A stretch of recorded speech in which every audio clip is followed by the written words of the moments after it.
during the last general elections, the government found on careful consideration that it would not have been possible to provide such facilities without rousing criticism of unfairness and partiality from one group or the other.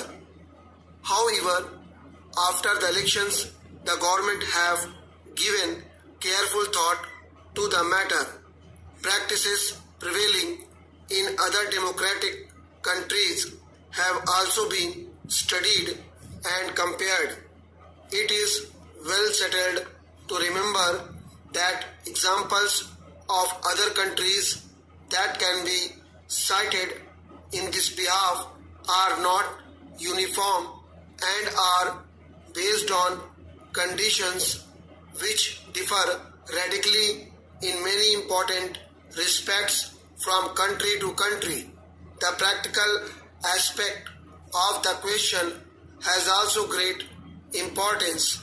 The area of the country, the form of government, federal or unitary, and the number of parties involved all are factors which have been kept in mind by various countries in taking a decision.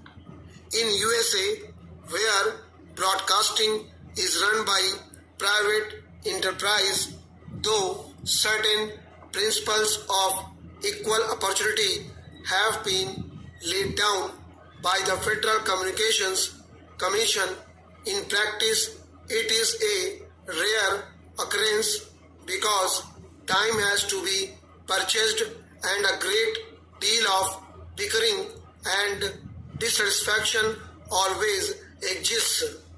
In Great Britain, only since war opportunities have been provided for a few election broadcasts, the allotment of time being subject to the strength of the parties and other practical considerations.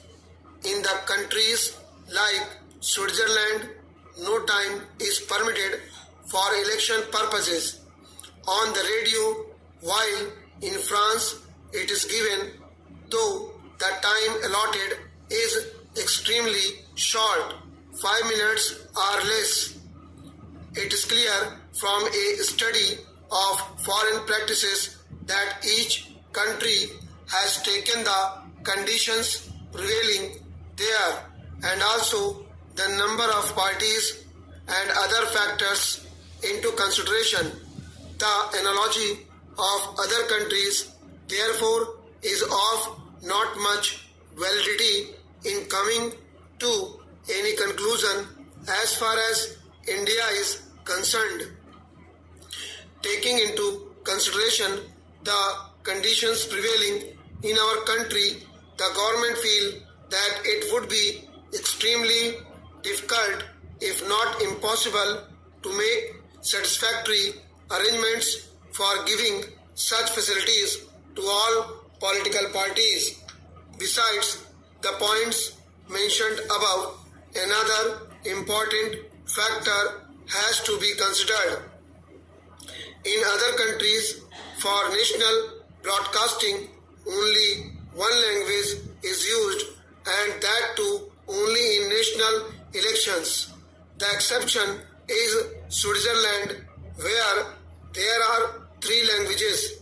That it is one of the important reasons that Switzerland does not permit the use of the national radio for election purposes and even for commercial purposes.